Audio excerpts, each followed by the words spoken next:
Pernahkah kamu berpikir, kok bisa ya ajaran Yesus dari 2000 tahun lalu tetap kita dengar dan imani sampai sekarang ini? Seolah-olah hal itu baru saja disampaikan. Siapa yang sebenarnya menjaga supaya iman itu tetap purih dan tidak berubah-ubah? Nah, jawabannya terletak pada satu konsep penting dalam gereja yang sering kali luput untuk kita bahas, yaitu suksesi apostolik.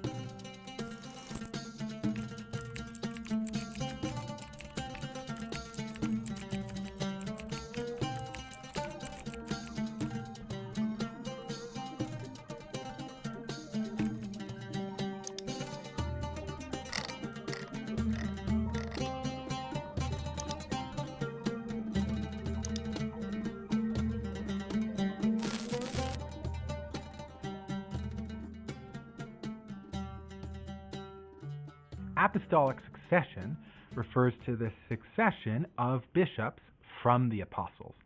But which one did Jesus give his authority to? Apostolic succession is the belief that Jesus gave a special authority to his apostles. Did you know that the apostles of Jesus Christ have successors and those successors are alive today? Yes, Jesus Christ gave his apostles authority, and that authority was handed down from those apostles down to men that they laid their hands. One of the words that pops up in our tradition is apostolic succession, and people naturally ask, what does it mean? And too often that word is used in a legalistic way, as a way of disqualifying. Perjuangan reformasi yang paling fundamental adalah melawan apa yang disebut dengan otoritas paus dan magisterium.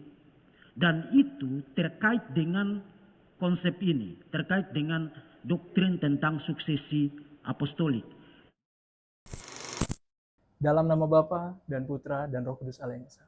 Shalom semuanya, saya Vano, dan kembali lagi di channel kita Akar, tempat kita membahas iman kekristenan, tentunya berdasarkan paradosis atau tradisi apostolik. Suksesi apostolik atau estafet iman yang hidup. Mari coba kita bayangkan suatu perlombaan estafet, tetapi tongkatnya bukan cuma kayu biasa, melainkan tongkat iman. Tuhan Yesus Kristus menyerahkan tongkat itu pertama kali kepada 12 rasulnya.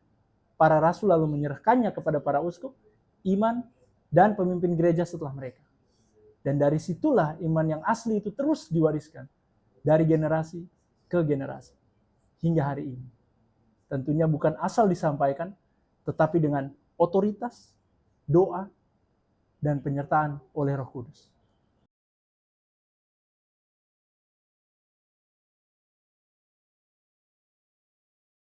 Apa sih sebenarnya suksesi apostolik itu?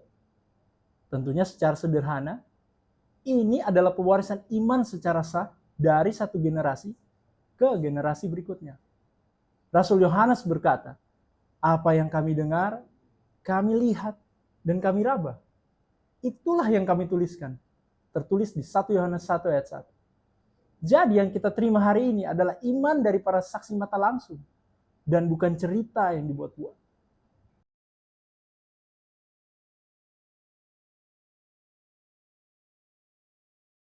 Siapa saja yang terlibat dalam hal itu? Tentunya Tuhan Yesus Kristus. Lalu rasul-rasulnya yang dipilih. Secara langsung setelah Tuhan Yesus berdoa semalam suntuk. Itu merupakan pemilihan yang sangat serius dan tentu sangat rohani. Setelah Tuhan Yesus naik ke surga, para rasul pun tidak sembarangan menunjuk penerusnya. Mereka berdoa, berpuasa, lalu menetapkan para penatua.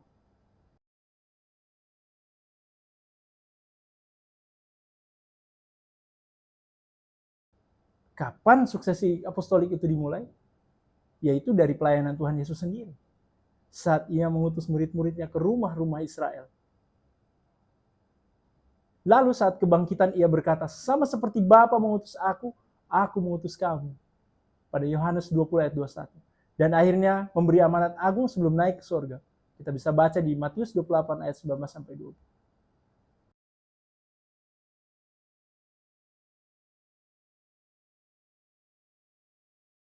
Dari Yerusalem sampai ke ujung dunia. Pewarisan ini tidak hanya untuk satu tempat. Dari Yerusalem ke Yudea, Samaria sampai ke ujung bumi. Jadi, kalau kamu hari ini tinggal di Manado, Surabaya, Medan, atau bahkan di luar negeri di New York, selama iman yang kamu terima itu datang dari garis suksesi yang sah, maka iman yang kamu terima sampai hari ini masih terhubung langsung dengan para rasul.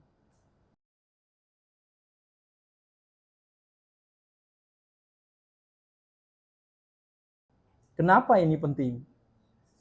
Karena tanpa sukses yang sah, kita akan dengan mudah disesatkan oleh ajaran-ajaran yang palsu, ajaran-ajaran yang berpusat pada kepentingan diri sendiri, ajaran yang berpusat pada tradisi-tradisi manusia yang pada hakikatnya menyangkal iman yang diwariskan melalui suksesi apostolik, dan yang lebih parah lagi, ajaran yang dalam tanda kutip cocok untuk saya.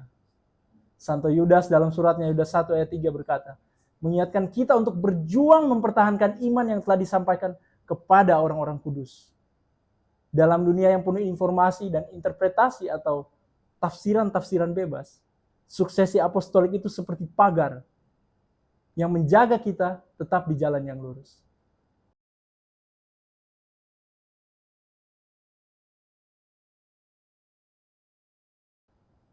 Bagaimana pewarisan ini dijaga? Tentunya tidak sembarangan. Kita bisa melihat doa, puasa, dan penahbisan.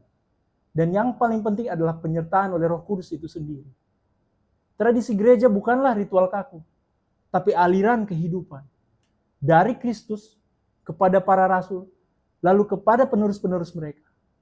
Surat Rasul Paulus kepada gereja di Galatia, yaitu Galatia 1 ayat 6-9, bahkan memberi peringatan tegas, jangan mengganti Injil dengan versi yang lain. Mari hidup dalam tradisi yang hidup. Suksesi apostolik bukan cuma tentang urutan sejarah. Ini adalah tradisi hidup. Roh Kudus menjaga agar gereja tetap jadi tubuh yang utuh. Menghadirkan masa lalu ke masa kini. Dan membuka masa kini ke masa yang akan datang. Bukan sekadar pengulangan masa lalu, tetapi kehidupan dalam Kristus yang selalu berkesinambungan.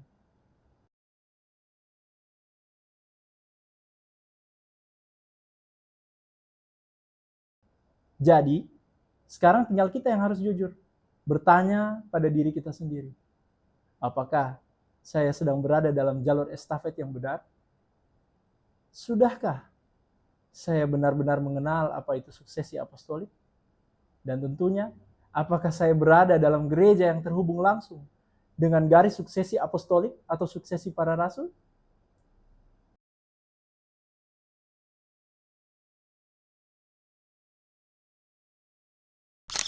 Kalau pembahasan ini membuka wawasanmu, mengetuk hatimu, atau bahkan memberkati hidupmu, jangan lupa untuk klik like, tekan subscribe, dan aktifkan lonceng notifikasimu, supaya kamu gak ketinggalan pembahasan-pembahasan seru lainnya di channel Akar. Dan jangan lupa tulis juga komentar, menurut kamu apa tantangan terbesar menjaga kemurnian iman di zaman sekarang? Terima kasih sudah menonton sampai akhir, dan jangan lupa agar imanmu selalu kembali ke akar. Berakar dalam iman, bertumbuh dalam kebenaran. Shalom, Tuhan Yesus memberkati. Sampai jumpa di video selanjutnya. Dalam nama Bapa dan Putra dan Roh Kudus. Amin.